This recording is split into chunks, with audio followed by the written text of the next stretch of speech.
Hi friends, welcome back to my അമ്മച്ചി kitchen. ഇന്ന് നമുക്ക് ഒരു അവിയലുണ്ടാക്കാം. നമ്മൾ സദ്യയിലൊക്കെ വിളമ്പുന്ന അതേ രീതിയിൽ, അതേ ടേസ്റ്റിൽ നല്ല പെർഫെക്റ്റായിട്ട് ഒരു അവിയൽ എങ്ങനെ ഉണ്ടാക്കാം എന്ന് നോക്കാം. അതിന് വേണ്ടിയിട്ട് ഞാൻ വെജിറ്റബിൾസ് എല്ലാം നന്നായി കഴുകി കട്ട് ചെയ്ത് എടുത്തിട്ടുണ്ട്. കുറച്ച് ചേന എടുത്തിട്ടുണ്ട്, നല്ല നീളത്തിൽ ഇതുപോലെ അരിഞ്ഞെടുത്തിട്ടുണ്ട്. ചേന, ക്യാരറ്റ്, മുരിങ്ങയ്ക്ക, പയറ്, വെള്ളരിക്ക, കുമ്പളങ്ങ, പടവലങ്ങ, കുറച്ച് ബീൻസും കൂടി എടുത്തിട്ടുണ്ട്. പിന്നെ ഒരു കായ എടുത്തിട്ടുണ്ട്. ഇത്രയും സാധനങ്ങൾ മതി. നമുക്ക് അവിയൽ ഉണ്ടാക്കാൻ തുടങ്ങാം. അവിയൽ റെഡിയാക്കാൻ വേണ്ടിയിട്ടുള്ള ഒരു പാൻ ഞാൻ എടുത്തിട്ടുണ്ട്.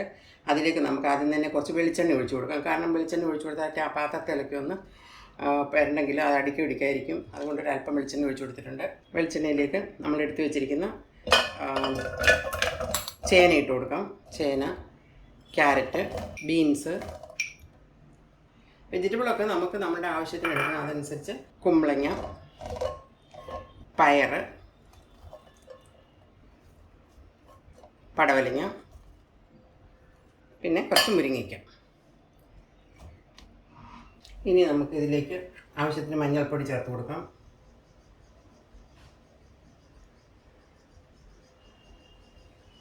മഞ്ഞൾപ്പൊടി, ആവശ്യത്തിനുള്ള ഉപ്പ്, അല്പം കറിവേപ്പില.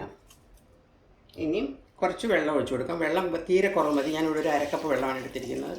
എല്ലാം കൂടി ഒന്ന് മിക്സ് ചെയ്യാം. ഒത്തിരി അങ്ങ് ഇളക്കണ്ട. നമുക്കൊന്ന് ആവി വന്ന് കഴിഞ്ഞിട്ട് നന്നായിട്ട് മിക്സ് ചെയ്യാം. ഇപ്പോൾ ഒന്ന് ചെറുതായിട്ട് മിക്സ് ചെയ്താൽ മതി. ഒരല്പം വെളിച്ചെണ്ണ കൂടി ചേർത്ത് കൊടുക്കാം. താഴെ നമ്മൾ ഒരല്പമേ ചേർത്തിട്ടുള്ളായിരുന്നു, ഒരല്പം കൂടി ചേർത്ത് കൊടുക്കാം. എല്ലാം കൂടെ ചെറുതായിട്ടൊന്ന് ഇളക്കി യോജിപ്പിക്കാം. എന്നിട്ട് നമുക്കൊന്ന് അടച്ചു വെച്ച് ഇതൊന്ന് ആവി വരുന്നവരെ വെയിറ്റ് ചെയ്യാം. ആവി വന്നു കഴിഞ്ഞാൽ പിന്നെ നന്നായിട്ട് മിക്സ് ചെയ്യാം. നമ്മുടെ വെജിറ്റബിൾസ് എല്ലാം അടച്ചു വെച്ചിട്ടുണ്ട്. ഇനി ഒരു 5 മിനിറ്റ് നമുക്ക് വെയിറ്റ് ചെയ്യാം. അത് ആവി വരുന്നവരെ വെയിറ്റ് ചെയ്യാം. ബൈ ദ ടൈം നമുക്ക് അതിന് വേണ്ട ഒരു തേങ്ങയുടെ കൂട്ട് തയ്യാറാക്കാം. ഒരു കായും കൂടി എടുത്തിട്ടുണ്ട്, അതിടാൻ വിട്ടുപോയി. അതും കൂടി ഇട്ട് ചേർത്ത് കൊടുക്കാം. അരപ്പ് തയ്യാറാക്കാനായിട്ട് ഒരു മിക്സഡ് ജാർ എടുത്തിട്ടുണ്ട്. അതിലേക്ക് നമുക്ക് ഒരു കപ്പ് തേങ്ങ ഇട്ട് കൊടുക്കാം. ആവശ്യത്തിന് തേങ്ങ ഇട്ട് കൊടുക്കാം. ഒത്തിരി തേങ്ങ ആയാലും അത്ര വെജിറ്റബിൾസിൻ്റെ ടേസ്റ്റ് ഒന്നും നമുക്ക് കിട്ടത്തില്ല. അതുകൊണ്ട് ഒരു ആവശ്യത്തിന് തേങ്ങ ഇട്ട് കൊടുക്കാം. അതിൽ ഒരു 4 പച്ചമുളക്, കുറച്ച് ജീരകം, അല്പം കറിവേപ്പില, ഇതെല്ലാം കൂടെ മിക്സിയിലൊന്ന് ചതച്ചിട്ട് വരാം. ഒന്ന് അടിച്ചെടുത്തിട്ട് വന്നാൽ മതി, അരഞ്ഞു പോകില്ല. വെജിറ്റബിളിന് നന്നായിട്ട് ആവി വന്നിട്ടുണ്ട്. നമുക്കൊന്ന് തുറന്ന് നോക്കാം. ഇനി നമുക്ക് വെജിറ്റബിൾസ് എല്ലാം നന്നായിട്ട് മിക്സ് ചെയ്യാം. വെജിറ്റബിളിൽ നിന്നും വെള്ളം ഇറങ്ങിയിട്ടുണ്ട്. അതുകൊണ്ട് കുറച്ച് വെള്ളം മാത്രമേ ഒഴിച്ചു കൊടുക്കാവൂ. വെജിറ്റബിളെല്ലാം നന്നായിട്ട് മിക്സായി. വെജിറ്റബിളിൽ നിന്നും കുറച്ച് വെള്ളമൊക്കെ ഇറങ്ങിയിട്ടുണ്ട്. അപ്പോൾ അതുകൊണ്ട് നമുക്കൊന്നുകൂടെ ഒന്ന് അടച്ച് വെച്ച് വേവിക്കാം. ഇടയ്ക്കിടയ്ക്ക് ഇളക്കി കൊടുക്കണം, അല്ലെങ്കിൽ നമ്മുടെ വെജിറ്റബിൾസൊക്കെ അടിക്ക് പിടിക്കാൻ ചാൻസ് ഉണ്ട്. ഒന്നുകൂടെ അടച്ച് വെച്ച് വേവിക്കാം. വെജിറ്റബിൾ ഒന്ന് തുറന്ന് നോക്കാം. എല്ലാം നല്ല വെന്ത് വരുന്നുണ്ട്. ഈ സമയത്ത് ഏകദേശം എല്ലാം പകുതി മുക്കാൽ വേവായിട്ടുണ്ട്. ഈ സമയത്ത് നമുക്ക് തേങ്ങ ചേർത്ത് കൊടുക്കാം. നമ്മളുടെ തേങ്ങാക്കൂട്ട് അരച്ചുകൊണ്ട് വന്നിട്ടുണ്ട്. പച്ചമുളകും ജീരകവും തേങ്ങയും കൂടെ അത് നമുക്ക് ചേർത്ത് കൊടുക്കാം. അതും കൂടെ ചേർത്ത് നന്നായിട്ട് ഇളക്കി ഒരു 5 മിനിറ്റ് അടച്ചു വയ്ക്കാം.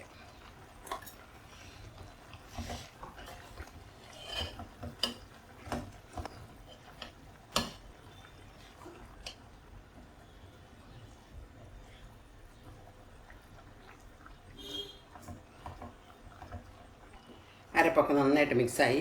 ഉപ്പും നോക്കി, ഉപ്പും പാകത്തിനുണ്ട്. ഉപ്പ് ഈ സമയത്ത് ചേർത്ത് കൊടുക്കണം. പിന്നെ വെന്ത് കഴിഞ്ഞാൽ പിന്നെ നമ്മൾ ഇളക്കുമ്പം പൊടിഞ്ഞു പോകും. അതുകൊണ്ട് ഈ സമയത്ത് ഉപ്പും നോക്കണം. ഉപ്പ് നന്നായിട്ടുണ്ട്. ഇനി നമുക്കൊന്നും കൂടി അടച്ചു വെച്ച് ഈ തേങ്ങയും പച്ചമുളകും ഒക്കെ ഒന്ന് അതിൻ്റെ പച്ചമുളക് ഒന്ന് മാറി വരുന്നവരെ അടച്ചു വെച്ച് ചെറിയ തീയിൽ വേവിച്ചെടുക്കണം.